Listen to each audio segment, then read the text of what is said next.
Hello everyone, स्वागत है आप सभी का आपके अपने YouTube channel perfect future academy में। मैं दीपक स्वागत करता हूं आप सभी का। जैसा कि अपने इतिहास की क्लास कंटिन्यू चल रही थी, उसी को आगे बढ़ाते हुए आज अपन स्टार्ट करते हैं। देखो, लास्ट अपन ने हुमायूं और किसके बारे में, शेरशाह के बारे में पढ़ लिया था। आज से स्टार्ट करेंगे अपन किसके बारे में, अकबर के बारे में। अकबर महान जिसको बोलते हैं उसके बारे में। अकबर जो है देखो बहुत ही महान सम्राट है। इसको क्यों कहते हैं, ये वीडियो आपको थोड़ा बड़ा बन सकता है क्योंकि अकबर से एग्जाम में क्वेश्चन बनते हैं और बड़ी ही मज़ेदार स्टोरी है किसकी, अकबर की। अच्छे अच्छे काम करवाए, ये सारी चीज़ें जो है आपके जानने के लिए बहुत आवश्यक है क्योंकि आधुनिक इतिहास से अगर क्वेश्चन उठता है तो अकबर के ज़्यादा चांसेस रहते हैं कि उसके काल से ज़्यादा क्वेश्चन उठेंगे। क्योंकि मुगल काल में किसी का अगर सबसे लंबा समय रहा, शासन रहा, तो सबसे ज़्यादा किसका रहा है, अकबर का। एग्जाम में ये भी क्वेश्चन आपका बन सकता है कि सबसे लंबा समय किसका रहा, तो किसका रहा है, अकबर का। तो चलिए स्टार्ट करते हैं आज की क्लास। वीडियो को शेयर सब्सक्राइब कर देना, अगर कोई नया पर्सन जुड़ा है तो वो शेयर करना मत भूलना। तो चलिए स्टार्ट करते हैं। देखो, अकबर जो था, अकबर का टोटल समयकाल 1556 से कब तक, 1605 तक ये टोटल समयकाल रहा। इस बीच इसके इम्पोर्टेंट जो काम है वो सबसे ज़्यादा इम्पोर्टेंट है, एग्जाम में पूछे जाते हैं। तो देखो, इसका जो टोटल समयकाल है इसको 3 भागों में डिवाइडेड किया गया है, बांटा गया है। देखो, 1556 से लेकर 1560 तक कौन सा काल है, संरक्षण काल। मतलब इन 4 सालों में 56 से लेकर 60 के बीच में ये किसी के संरक्षक में रहा था, मतलब किसी के अंडर में रहा था, अधीन में रहा था, जिसका नाम क्या था, बैरम खां, है ना। बैरम खां का क्या था, ये संरक्षक था। जैसे कि बाहुबली में कटप्पा संरक्षक था ना, वैसे ही इसका भी संरक्षक था कौन, बैरम खां। ठीक है, तो यहाँ पे 56 से लेकर 60 तक संरक्षक काल कहलाता है। उसके बाद 60 से लेकर 62 तक कौन सा, हरम काल या फिर पेंटाकोट जिसको बोलते हैं। इसमें इसका थोड़ा जो है माइंड दूसरी तरफ हो गया था, है ना, इश्क विश्क के चक्कर में, मतलब और मोह माया के चक्कर में हो गया था ये। इस वजह से ये 2 साल इसके वेस्ट चले गए। उसके बाद 62 से 1605 तक लेकर रहा ये स्वतंत्र, है ना, मतलब किसी के अधीन नहीं, किसी के मुकाबले में, मतलब खुद ने स्वयं डिसीजन लेना, ये सारे कुछ काल, है ना। तो जितने भी अच्छे काम कर रहा है उसने 62 से लेकर 1605 के बीच में ही कराए हैं मैक्सिमम काम। तो ये जो इसका टोटल समयकाल है कितने भागों में डिवीजन है, 3 भागों में। एक चीज़ ध्यान रखना, एग्जाम में क्वेश्चन ये बनता है कि जैसे कि हरम काल को अपनाया तो हरम काल को छोड़ा तो कब छोड़ा, तो 1562 में उसने छोड़ा था। ये एग्जाम में क्वेश्चन बन सकता है। चलिए अब आगे स्टार्ट करते हैं इसके जन्म से लेकर। तो अकबर का जो जन्म है 15 अक्टूबर कब 1542 को हुआ था। और कहाँ पर हुआ था, किसकी, हमीदा बानो बेगम के गर्भ से हुआ था किसका, अकबर का जन्म। और इसका बचपन का नाम क्या था, जलाल, है ना। ये चीज़ ध्यान रखना, एग्जाम में ये भी पूछा हुआ है कि अकबर के बचपन का नाम क्या था, तो क्या था, जलाल था, ना। 15 अक्टूबर 1542, डेट ज़्यादा नहीं याद रखना, कोई इशू नहीं पूछी जाती है। ठीक है, और कहाँ हुआ था ये, अमरकोट के राजा वीरसाल के वहाँ पे इसका जन्म हुआ था अकबर का, ये चीज़ ध्यान रखना। ठीक है, उसके बाद इसका राज्याभिषेक जो हुआ था कब हुआ था, 14 फरवरी 1556 को इसका क्या हुआ था, राज्याभिषेक। अभी साथ साथ में नहीं लिखोगे तो भी कोई इशू नहीं है, मैं आपको बाद में स्क्रीनशॉट दे लेने का टाइम दूंगा बिल्कुल, है ना। तो इसका राज्याभिषेक जो हुआ था कब हुआ था, 14 फरवरी 1556 को। ये एग्जाम में डेट पूछी जाती है, इसको इंपोर्टेंट मार्क कर देना, ध्यान रखना। और इसका राज्याभिषेक जो हुआ था कहाँ पर हुआ था, पंजाब के कल्नौर नामक स्थान प्लेस पे इसका क्या हुआ था, राज्याभिषेक हुआ था। ये चीज़ ध्यान रखना, राज्याभिषेक 14 फरवरी, है ना, 14 फरवरी याद रखना, कुछ डेट, है ना, कुछ भी लिंक करके। मुझे पता है आप टैलेंटेड है, सबको पता होगा। ठीक है, 1556 को इसका क्या हुआ था, राज्याभिषेक हुआ था। उसके बाद नवरत्न, है ना, इसके दरबार में जो थे, उसका साम्राज्य था, उसके दरबार में कितने 9 रत्न थे, जो आपको सबको पता है। 9 रत्नों में से किसी का नाम पूछा जा सकता है कि निम्नलिखित में से कौन 9 रत्नों में शामिल नहीं था अकबर के। ठीक है, तो ध्यान रखना अकबर के 9 रत्नों में कौन कौन था, बिरबल, बिरबल का बचपन का नाम पूछे तो महेशदास, है ना। फैजी, फैजी इसका क्या था, राजकवि था, ये चीज़ ध्यान रखना। राजकवि का नाम पूछे तो कौन था, फैजी इसके राजकवि थे, बिरबल, फैजी।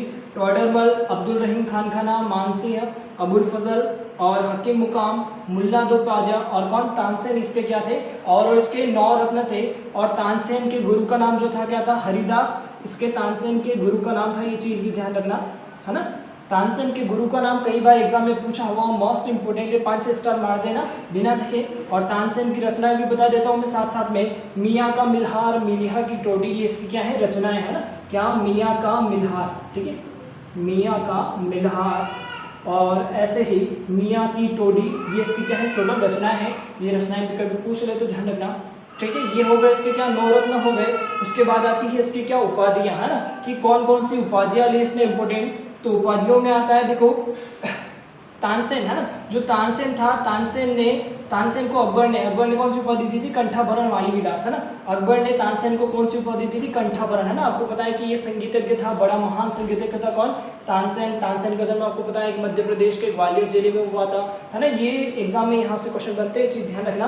बचपन का नाम पूछे तो ये भी सारा कुछ चीजें ध्यान रखना, ठीक है। तो तानसेन को कौन सी उपाधि दी गई थी? कंठाभरण वाणीविलास की उपाधि दी गई थी। एग्जाम में क्वेश्चन बन सकता है कि अकबर द्वारा कंठाभरण वाणीविलास की उपाधि किसको दी गई थी? किसको दी गई थी? तानसेन को दी गई थी। उसके आगे चलते हैं तो एक था कौन यहाँ पर? भगवान दास, है ना। तो ये जो भगवान दास था, इसको कौन सी उपाधि दी थी उसने? आमिर उल उमरा। ये भी मोस्ट इंपोर्टेंट एग्जाम में पूछी जाती है कि भगवान दास को कौन सी उपाधि दी गई थी? तो आमिर उल उमरा अकबर के द्वारा प्रदान की गई थी ये उपाधि, ये चीज ध्यान रखना है। और ये जो भगवान दास था, ये किसका? भारमल का पुत्र जोधाबाई का भाई था, ये चीज भी ध्यान रखना। उसके बाद जैनाचार्य हरिविजय सूरी को कौन सी उपाधि दी गई थी? जगत गुरु, मतलब संसार के गुरु की उपाधि दी थी अकबर ने, है ना। किसको दी थी? जैनाचार्य हरिविजय सूरी को जगत गुरु की उपाधि दी थी ना। तो ये तीनों उपाधियां हो गई। मैं आपको सारी चीजें एक साथ लेके चल रहा हूँ, मतलब उपाधियां आ रही है तो सारी उपाधियां एक साथ, उसके बाद कोई भी युद्ध आएगा, सारी चीजें एक साथ आप कवर करोगे तो आपके लिए सही रहेगा, ठीक है। तो ये हो गई इसकी उपाधियां। एक एक चीज जो बता रहा हूँ उसको इंपोर्टेंट मार्क करते जाना। उसके बाद अकबर का जो विवाह है आपको पता है सबको कि जोधाबाई जो है ना किसकी पुत्री थी? भारमल की, है ना। आमेर के राजा कौन थे? भारमल। भारमल की पुत्री थी कौन? जोधाबाई। जोधाबाई के साथ अकबर का क्या हुआ था? विवाह हुआ था, निकाह हुआ था, आपको पता है, ठीक है। उसके बाद बैरम खां जो इसका संरक्षक था, इसकी हत्या किसने की थी? ध्यान रखना, बैरम खां को अकबर द्वारा मक्का के तीर्थ पर भेजा गया था और उस बीच में किसी युवक था, उसका नाम था क्या? मुबारक खां नोहनी, है ना। किसे यहाँ क्या नाम था? मुबारक खां नोहनी ने किसके? बैरम खां की क्या कर दी थी? हत्या कर दी थी। जो उसका संरक्षक था उसकी हत्या कर दी थी, अकबर के संरक्षक की, है ना। ये चीज ध्यान रखना। एग्जाम में क्वेश्चन बनता है आपका कि बैरम खां की हत्या किस व्यक्ति द्वारा की गई थी? किसके द्वारा? मुबारक खां नोहनी के द्वारा इसकी हत्या की गई थी, ठीक है। अब आगे चलते हैं तो इसके आते हैं इंपोर्टेंट युद्ध। क्या क्या कौन कौन से युद्ध लड़े गए थे, है ना, किसमें विजय मिली, ये सारे कुछ, है ना। क्योंकि अकबर जो है एक बहुत महान सम्राट है ना, तो महान सम्राट के बारे में पढ़ना आपके लिए जरूरी है। तो युद्ध सबसे पहले आता है कौन सा? पानीपत का द्वितीय युद्ध। पानीपत का प्रथम युद्ध आपको पता है कि 21 अप्रैल 1526 को बाबर और इब्राहिम लोदी के बीच में हो चुका था। उसके बाद आता है पानीपत का द्वितीय युद्ध, है ना। पानीपत एक मैदान का नाम है, चीज ध्यान रखना, ठीक है। पानीपत का द्वितीय युद्ध हुआ था 5 नवंबर 1556 ईस्वी को। किस के बीच में हुआ? तो अकबर वर्सेस हेमू, विक्रमादित्य जिसको बोलते हैं। तो अकबर और हेमू के बीच में ये युद्ध हुआ, भयानक युद्ध हुआ और इस युद्ध में अकबर जो है विजय हुआ और हेमू जो था हार गया इस युद्ध में, है ना। तो ध्यान रखना, पानीपत का द्वितीय युद्ध, डेट याद रखना, इंपोर्टेंट है, एग्जाम में पूछी जाती है। 5 नवंबर 1556, 2-3 बार अपने माइंड में रिवाइज करो, ऑटोमेटिक याद हो जाएगी। 5 नवंबर 1556, ठीक है। उसके बाद चलते हैं आगे, हल्दी घाटी का युद्ध। तो हल्दी घाटी का जो युद्ध हुआ था कब हुआ था? देखो 18 जून 1576। मोस्ट इंपोर्टेंट है, हल्दी घाटी का युद्ध किस के बीच में हुआ था? ये एग्जाम में क्वेश्चन बनता है। किस डेट को हुआ था ये भी पूछा जाता है, आपको पता है, क्योंकि ये महान योद्धा थे महाराणा प्रताप और किसके? अकबर का सेनापति था कौन? मानसिंह, है ना। ये चीज ध्यान रखना, अकबर नहीं लड़ा था, अकबर का सेनापति था कौन? मानसिंह। तो मानसिंह वर्सेस कौन? महाराणा प्रताप। और इस युद्ध में जो है मानसिंह ने किसको? महाराणा प्रताप को हरा दिया था, ध्यान रखना। उसके बाद लगभग ये थोड़े समय तक जंगलों में भटकते रहे। उसके बाद 57 वर्ष की आयु में इनका क्या हो जाता है? निधन हो जाता है। ये चीजें ध्यान रखना, ठीक है। एग्जाम में ये मोस्ट इंपोर्टेंट क्वेश्चन है कि हल्दी घाटी का युद्ध किन किन के बीच में हुआ था? तो ध्यान रखना, अकबर का सेनापति था कौन? मानसिंह, और किसके बीच में? महाराणा प्रताप के बीच में हुआ था। ये चीज ध्यान रखना, महाराणा प्रताप यहाँ से हार गए थे और फिर जंगलों में निर्वासित जीवन व्यतीत कर रहे थे। बीच में इनकी 57 वर्ष की आयु में क्या हो जाती है? मृत्यु हो जाती है। ये चीज ध्यान रखना, ठीक है। ये दोनों इंपोर्टेंट युद्ध थे, डेट भी ध्यान रखना किसके साथ हुआ था, ये चीज भी ध्यान रखना, ठीक है। और वीडियो पसंद आए तो शेयर करते चलो, कंजूसी नहीं करना है ना। उसके बाद आता है कौन सा? एक गुजरात अभियान किया था इसने कब? 1573 ईस्वी में। किसने? अकबर ने एक अभियान किया था, कौन सा? गुजरात अभियान, है ना। ये मोस्ट इंपोर्टेंट अभियान है क्योंकि इस अभियान के विजय के उपलक्ष्य में इसने फतेहपुर सिकरी के वहां कौन सा दरवाजा बनाया था? बुलंद दरवाजे का क्या करवाया था? निर्माण करवाया था। ये चीज ध्यान रखना, एग्जाम में क्वेश्चन बनता है आपका कि बुलंद दरवाजे का निर्माण किसने करवाया था? तब किसने करवाया था? अकबर ने करवाया था। किस अभियान के बाद? तो गुजरात अभियान के विजय के उपलक्ष्य में। कहाँ पे करवाया था? तो फतेहपुर सिकरी में बुलंद दरवाजा, बड़ा सा विशाल दरवाजा उसको बोलते हैं बुलंद दरवाजा, ठीक है, उसका निर्माण करवाया था। और इसी जो अभियान था इसको क्या कहा गया? सबसे द्रुतगामी, मतलब सबसे खतरनाक, सबसे खराब आक्रमण कहा गया है, कि अभियान कहा गया है। किस अभियान को? गुजरात अभियान को। किसने कहा है? एक व्यक्ति था कौन? स्मिथ, है ना। क्या नाम था? स्मिथ। व्यक्ति का नाम ध्यान रखना, बिसेंट स्मिथ ने इस अभियान को, गुजरात अभियान को क्या कहा है, सबसे द्रुतगामी अभियान। क्यों कहा है, क्योंकि इस अभियान के बाद जो था अकबर जो था विदेशियों से मिलने लगा, इसने पहली बार समुद्र को देखा। कौन से अभियान के बाद, गुजरात अभियान के बाद, है ना। आपको पता है तो बता दूं मैं आपको कि जैसा है कि ऐसा क्वेश्चन जाता है इधर और इस साइड में आपको क्या आता है, गुजरात आता है, तो गुजरात के इधर क्या आ जाता है, समुद्र आ जाता है ना। तो प्रथम बार इसने किसको देखा था, समुद्र को देखा था।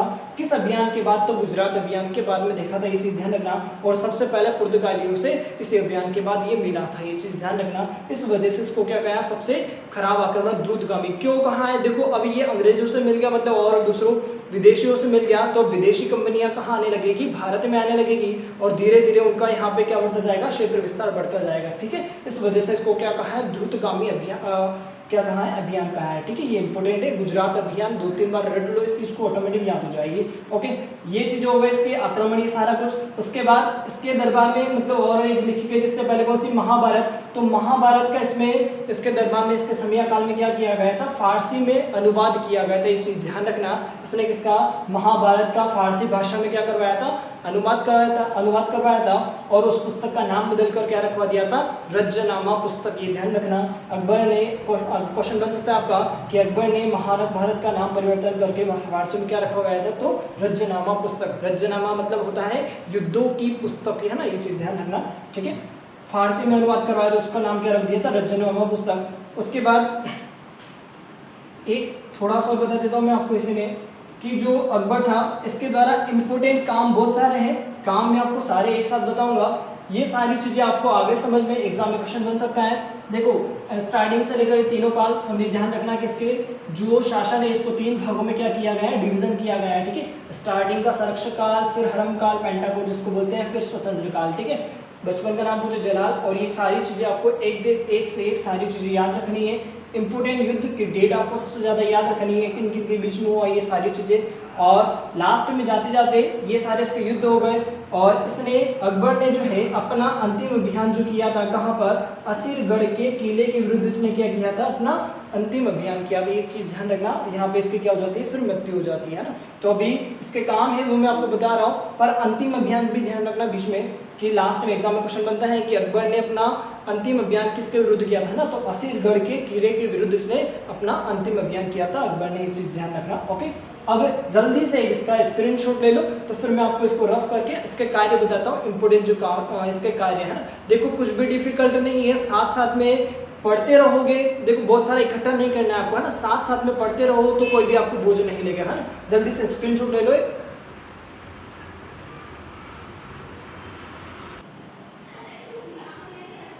हाँ जी, हो गया स्क्रीनशॉट। तो चलिए अब आगे बढ़ते हैं। अकबर के जो इंपोर्टेंट कार्य आते हैं, अब कार्य के बारे में पढ़ लेते हैं। जितनी भी जानकारी थी, इससे पहले युद्ध वगैरह हो गए थे। अब चलते हैं अपन कार्य की ओर कि अकबर ने कौन कौन से कार्य करवाया। तो देखो अकबर ने इंपोर्टेंट ये सारे कार्य ही लिखे हुए हैं, मैंने एक एक चीज बता रहा हूँ मैं आपको। सबसे पहले इसने क्या करवाया था, दास प्रथा का अंत करवा दिया था किसने, अकबर ने 1562 में। दास प्रथा का अंत मतलब जो किसी के यहाँ दास सेवा के लिए दास रखे जाते थे उसका क्या कर दिया था, अंत करवा दिया था 1562 में। उसके बाद इसने क्या किया था, हरमदल से मुक्ति मिली थी इसको। कब, 1562 में इसने क्या दी थी, हरमदल से मुक्ति। मैंने बताया था आपको, ये पेंटाकोड लिखा हुआ कि 60 से 62 तक कौन सा था, हरमदल। 62 में इसने स्वतंत्र ले लिया था ना। उसके बाद तीसरा काम करवाया था इसने कौन सा, तीर्थ यात्रा कर को क्या करवा दिया था, इसने समाप्त कर दिया था। मतलब तीर्थ के ऊपर जो कर लगते हैं उसको क्या करवा दिया था, उसने बिल्कुल समाप्त करवा दिया था ना। मतलब टैक्स जो लगता है तीर्थ यात्रा पे उसको भी क्या करवा दिया था, बंद करवा दिया था। उसके बाद चौथा काम इसने जजिया कर को क्या करवा दिया था, समाप्त कर दिया था। मतलब जितने भी टैक्स जैसे ब्राह्मणों को लगता था जजिया कर, ये सारी कुछ चीजें इसने क्या करवा दिया था, 1564 में समाप्त करवा दिया था ना। ये सारे इसके सामने लिखे हुए हैं। उसके बाद इसने 1571 ईस्वी में क्या किया था, फतेहपुर सिकरी स्थापना, है ना। फतेहपुर सिकरी नामक नगर बसाया था। और फिर राजधानी को जो है आगरा से कहाँ स्थानांतरित कर दिया था, फतेहपुर सिकरी स्थानांतरित कर दिया था। ये चीज ध्यान रखना। कब, 1571 में इसने क्या किया था, फतेहपुर सिकरी नामक नगर की स्थापना की और राजधानी को आगरा से कहाँ स्थानांतरित कर दिया, फतेहपुर सिकरी स्थानांतरित कर दिया। उसके बाद इसने इबादत खानों का निर्माण करवाया था। कब करवाया था, इबादत खानों का निर्माण इसने करवाया था कब, 1578 में, है ना। इबादत खाने मतलब कोई भी जो जैसे धर्मों के लोग होते हैं उनके लिए इबादत खानों का निर्माण करवाया था, है ना। उसके बाद मजहर की घोषणा की थी इसने, किसने, 1500 अकबर ने 1579 में 79 में इसने क्या किया था, मजहर की घोषणा की थी। और उसके बाद इसने एक धर्म चलाया था, कौन सा, दिन ए इलाही धर्म। और इस धर्म को स्वीकार करने वाला प्रथम और अंतिम हिंदू कौन था, बिरबल था, जिसका बचपन का नाम क्या है, महेश दास था।